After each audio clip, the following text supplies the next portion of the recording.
are you up this early? I'm from Lagos. My city never sleeps. My name is Asurf Oluseyi. I'm a filmmaker. I shoot for a living. I started in 2008 with Corporate World Entertainment. That's the producer of AY Show. Then I was just an editor in the studio. From being an editor, I developed interest in cinematography and also producing. I ended up being, after like 6 months, I ended up being the producer on the show than just an editor. I happen to know a lot of filmmakers in Nigeria, amazing ones, coming out to want to also be a part of that industry. I believe what can stand you out is what you're able to do differently. And for every content that I release, I try as much as possible to try and just at least make it different. For A Day with Death, it wasn't far off what we planned. Prior to that time, I've done a series of comedy skits, and a lot of people likes it. And some producer reached out and said, okay, we want you to produce or direct a film. And when upon the budget, I just go like, no, I can't. Because it doesn't look like something I can create, something worth of the kind of quality of work that I would like to pull on that. So I kept on turning down calls for film. And there was a day a guy called and said, so we had to pass through the same phase. And he ended the conversation with, okay, which film have you even produced before? And I realized I don't have an answer for him. So I called my team and I told them, you know what? Beyond the fact that we feel we can do this, I think it will make a lot of sense to create something that we can show people or show potential clients of what we are capable of doing in terms of film. And that was what actually birthed the idea of doing A Day with Death. So because we wanted to create something we can use as showreel, we know we can't just shoot anything and we can't just jump on any kind of story. So I started sourcing for story. I have great love for human stories. And if you have followed my journey, you can easily tell. I got across the script for A Day with Death. It wasn't written by a Nigerian, it was written by an American. It wasn't for this setting. So I saw, what I saw in the script that really connects to me was the fact that for a moment, Death was looking so human. You can imagine, in your head, if you're to imagine the gender for Death, you probably think maybe Death would probably be a guy. Because the Bible makes us feel like God is a man. So if we by any chance have to think about gender for Death, you probably think, okay, Death will be a man. And in the script, Death wasn't a man, Death happened to be a lady. So that connects to me and I'm like, okay, I think I like the story. I started developing it. I reached out to the writer. I would like to adapt the story and she gave me the permission to go ahead. And we did what we can do.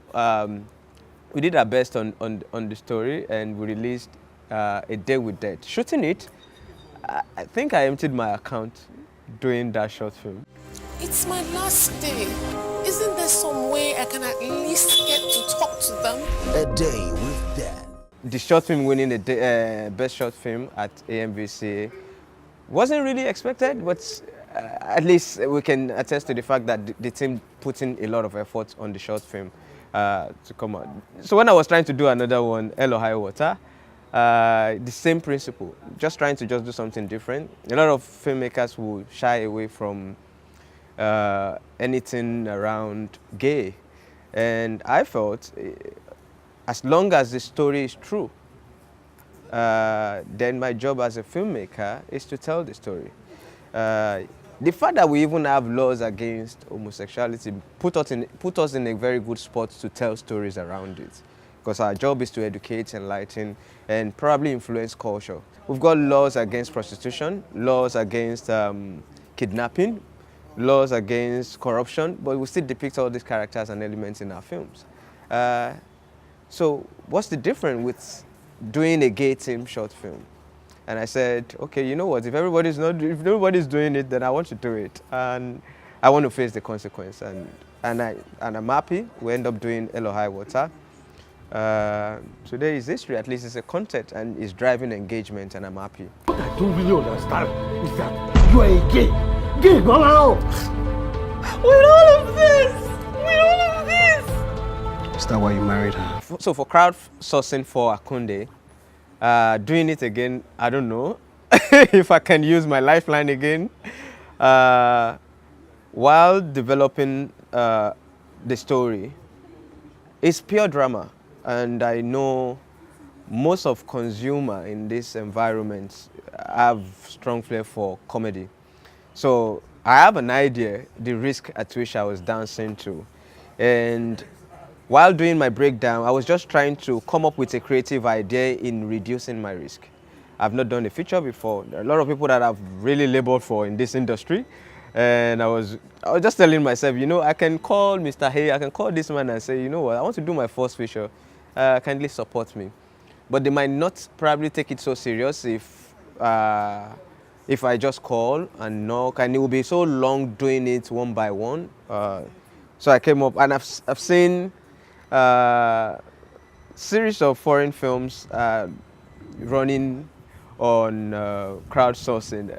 So the fear and the risk of saying being the first, people might not want to support was there, but it's still a 50-50 thing. You either not make anything of it or the story will change. I decided to do a video.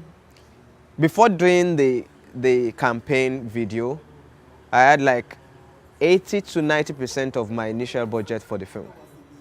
And so I knew that regardless of the outcome, I will still end up shooting the film. And I look at my community on Instagram and Facebook. I realized then I had like 4,000 people, friends on Facebook, 4,000 plus on Instagram. That's like 8,000.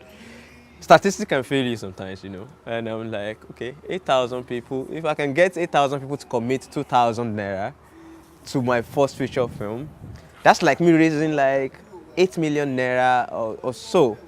Or let's say, if not the 8,000 people, let's say 50% of that numbers, which is like 4,000. If they decide to support me with 2,000 naira, that's like me raising like 8 million naira.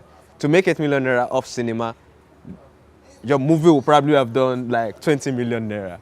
So that would be a good deal if I can pull that. That was the statistic, and that's the mathematics between me and my team. So I said, let's try this. And we did the campaign. And the first week, it wasn't coming like as expected. But one amazing thing happened. One of those strong believers of my craft called and reached out, because I sent a broadcast requesting for 2,000 naira. And the woman called me and said, Asurf, wow, so you're asking me for 2,000 naira? I said, auntie, no, this message is just a broadcast. So it's not for people like you. For you, I'll come in person. So I come to my office tomorrow. I went to her office and started talking about my journey, how she had really appreciated the fact that I try as much as possible to put a lot of effort on my works. And she just wanted to encourage me in doing this. And she committed ₦1 million to the film. So for me, it wasn't a bad idea. It wasn't up to our expected goal, but if I have to do it again, as long as I can still put people that can support me, yes. So working with Frank Donga on the set of Akunde was amazing. Prior to that first meet, I known little of him than just Frank Donga. That's the funny guy that just tried to fail interview on Instagram. So regardless of what he's playing in this film, just hearing this is the guy that is playing Akunde, you just want to see him, regardless. So, and who does play an unemployed graduate than Frank Donga? So reaching out to him, we had a very long chat on our first day. He wanted to be sure that I don't want him to be Frank Donga, which I never wanted to, because I was treating serious issue, a universal problem, and I was trying not to use humor to play down on the issue that was talked on. So I told him I would like you to be Akunde, and I want you to be Akunde all through the film. 3 years, the boys have been failing jam. Kilo day. Those boys are difficult to teach. They don't know Jack. That can they know Jack for 3 years. Wolomo Jack, like Jack of all trades. Producing anything or creating a product, As long as it's going to cost you money to make, I think it would just be safe for you as a business person to also look at how am I going to make my money back. Cinema is not the only spot or platform to distribute film or video content, but it's one of the major. I'm going to use Akunde as a case study because that's the one that I have, that I've tread in that, run through that process. While developing Akunde, in fact, cinema was the third phase of release for Akunde because it's a story that connects to youth, and I felt my first spot is taking the movie across campuses and orientation camps, doing a tour with the film. And in fact, while breaking down my business plan, that's where I'm supposed to make major on return for my film. So cinema is like the third phase of it. And that is now me being a producer of the film and committing close to 30 million naira on that film, on a feature, on a story and a style that I'm very sure majority of our distributor will probably won't jump on. The same way you left this Lagos, that's the same way you will come back. There is nothing for you in that Kaduna. Your money no na 500 naira. On top with it. On top of your life. You want to kill yourself because of ordinary 150,000 naira? Do you have that ordinary 150,000 naira? You better think of how to create a job for yourself. Do I look like the Minister of Labor?